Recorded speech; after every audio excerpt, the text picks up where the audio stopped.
You are listening to the Central Indiana Sports Report, episode 188.3. Our IU guy, Grant Shouse, reacts to the Hoosiers' 83-78 home win over Penn State on Wednesday night.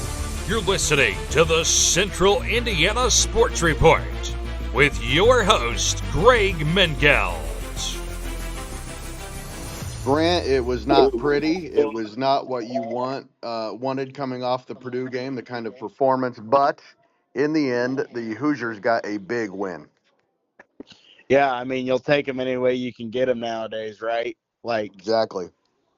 big win for Indiana to come out there after, I think kind of and we talked about this in the preview is that, how are they going to respond after winning a, kind of an emotional game, a rivalry game, and now you go into the hangover game against Penn State, who's one of the bottom feeder teams in the league this season. And even though they beat Purdue, they're still, that really is their only quality win for Penn State. But Indiana did not play well, trailed most of the game. It seemed like whenever Indiana got back in it, Penn State always had an answer.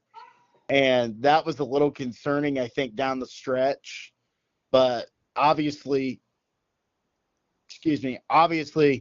the two biggest plays of the game were Trey Galloway hitting two back-to-back threes. One Huge. to give him the lead, and then the one to extend the lead to four. And then Indiana never gave up the lead after that. And that was, honestly, that was really one of the bigger plays of the season, if you think about it from in a whole. Like, Trey Galloway has struggled shooting the basketball this season. He struggled shooting the three. And so to see two of them go down in a crucial situation was felt so good as an Indiana fan. I know it felt so good for that team. And you got your last three games here out on the West Coast with Washington and Oregon, and then Ohio State back in about, 10 days or so, 9 days back at the Hall.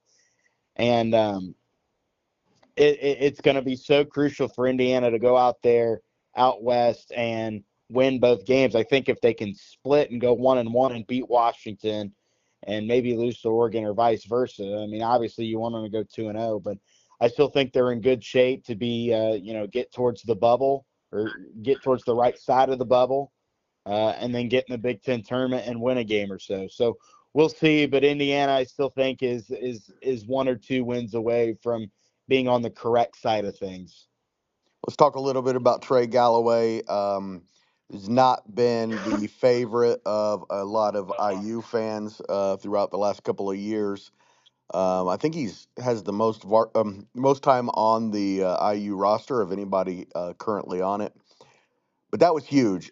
You said biggest plays of the year. That might be exactly the case. 2 straight 3-pointers. He was very efficient, scored 16 points on 11 shots, and had 9 assists in the win. Say what you want about Trey Galloway. They don't win that game without him yesterday.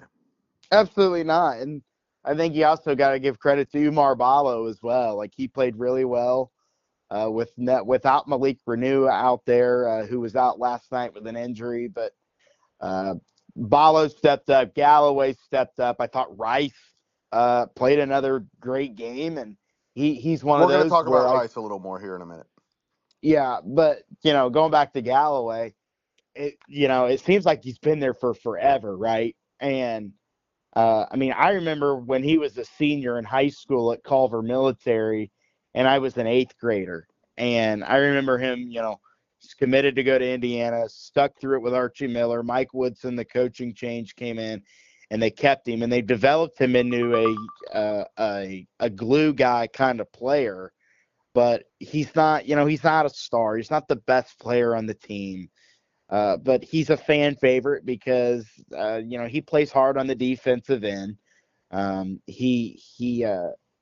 think he's what Indiana fans want to see out of a kid like him. He's one of those that, Bob Knight back in the day would have made him a really good player. Same with Anthony Leal and Luke Goody and those kind of guys, those kind of hard-nosed guys that are from Indiana. That's what the Indiana fan wants. So Trey Galloway fits the mold of kind of, think about the Indiana guys that have come through. Like, I wouldn't put him up there with Calvert Chaney as one of the all-time greats, but think about the guys like Brian Evans. Think about the guys like, uh, Crease Smith, who was from Tipton, who went to Indiana and played his role very well. Joe Hillman, those kind of guys. Those are the kind of guys I would compare Trey Galloway's legacy to when it's all said and done. But he played a great game last night, hit the two biggest shots of the year so far. And there were a lot of good efforts. I think they only went 8 deep last night, and the starters were played most of the game. So it was really incumbent upon the starters to play really well. You mentioned Balo, 20 points and 12 rebounds. I thought that Mbako looked had times last night. He was Yeah. really good as well. And then Miles Rice, just huge minutes from him. Every time I see him, I like him a little bit more. Missed two key free throws in with a few seconds left, and then locked down on the final possession and played really good defense when Penn State had a chance to tie the game. It's like something is like a switch is flipped on that kid, and he's just been so good. One of the bigger plays of the game, though, that I think's kind of been overlooked was Penn State missed a three after Rice had missed the free throws. Penn State came down and missed a three, and Cannon Carlisle, who for some reason was in the ball game, um, got the rebound, and he's not a great free throw shooter, and just gave the ball up right away to Goody, and he went down and he knocked down two free throws to ultimately basically seal it for Indiana. But the thing is, though, is, going back to Rice, is that, like I said, like the switch, I feel like is flipped with him. And that And could he's be played big down really, the stretch. it could be huge. I mean, he is, I would say, the primary point guard. He's the ball handler for the team, although they have other guys that I feel like are capable of also handing the ball just as good, if not better than him. And, for him to even hit shots like he did, like he hit a couple big shots in that game. And that's so crucial. And I said it all, I a lot of high school teams too. If you can get those guys that are not great shooters, like we said, guys that are capable of hitting shots, like going back to the other night, like you were there at the Oak Hill Northwestern game, Landon Cruzen for Oak Hill, who is not a great 3-point shooter, only 29% coming into the game the other night. And I'm using him as an example because it's the first thing that popped in my head. Right. There's nothing to do with IU, but I'm just using it as an example. He's capable of hitting the three, and he has done it this year. But he stepped up. He went 4 for 4 from three the other night, scored 12 points. Was a 29% 3-point shooter. He did it all from behind the 3-point line. So translating that back over to IU, you get guys like Trey Galloway and Miles Rice who are hitting, who may not be great 3-point shooters, hitting shots there in big moments. That is going to just increase your chances of winning. And I mean, I'll be honest with you there. I really thought Penn State was going to win that game. Ace Baldwin is a phenomenal player for them. And, Very nice player. he's one of the best guards in the country. And he, not to knock on Penn State or anything, but, I kind of feel bad for him being there because that Penn State team, let's face it, is just not very good. But they gave Indiana everything they had. And it's going to be fun to see this team down the stretch. I wouldn't be surprised if Indiana's playing on the first day of the Big Ten tournament, if they were to lose both games out west or go 1-1, if they're one of the 10 through 15 seeds in the tournament, they may play Penn State in the first round. So we'll see. They may not be done with the Nittany Lions, but for now, Indiana has swept Penn State once at the Palestra and then at Assembly Hall last night. And speaking of not very good, Washington is really not very good. They not only are a little bereft of talent, they are on a losing streak, including a home loss to Rutgers last week, then getting blown out at Wisconsin and Iowa. This is, again, we'll talk more about this game on Friday, I'm sure, but this is another one that they just got to win. Yeah, they have to win it. They have to win every game, right? And this is Maybe just not the at next. Oregon. You might be forgiven for losing at Oregon, but you cannot lose.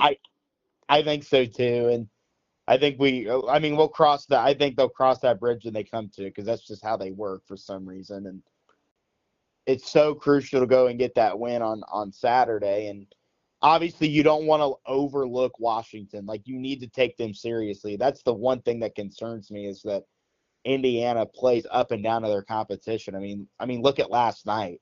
Like, Penn State, it was a dogfight down the stretch. And then look at what they did against Purdue, especially in the second half. Like, they dominated. They played up to their opponent, and they played down to their opponent last night. So that's one of the things that concerns me.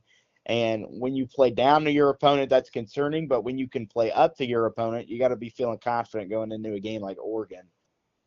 But this is an Indiana team that I think can get on the right side of the bubble, like we said, if they can win if they can win both games out west, even if they go 1-1, or you just don't want to drop both of them and come back to Ohio State. And now you feel like you're going to have to get to probably about Friday or Saturday of the Big Ten tournament if you want to get in the NCAA tournament. But I know we can talk more about that later on.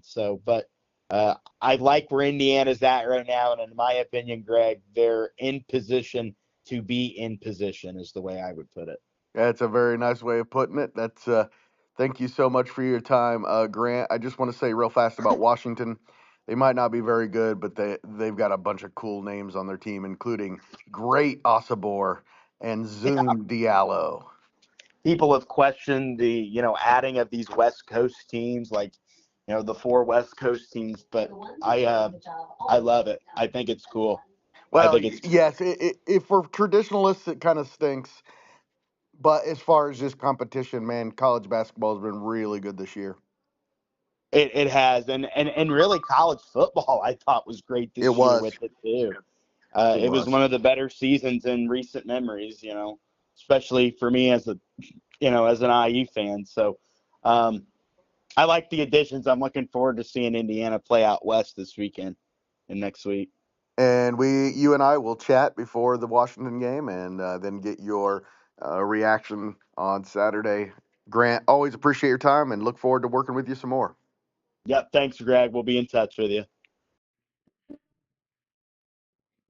Thank you for listening, and let me welcome officially Grant Shouse to the Central Indiana Sports Report team.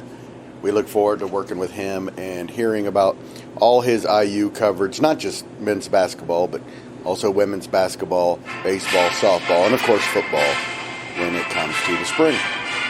And thank you for listening. Please help us out by telling your friends and family about the Central Indiana Sports Report.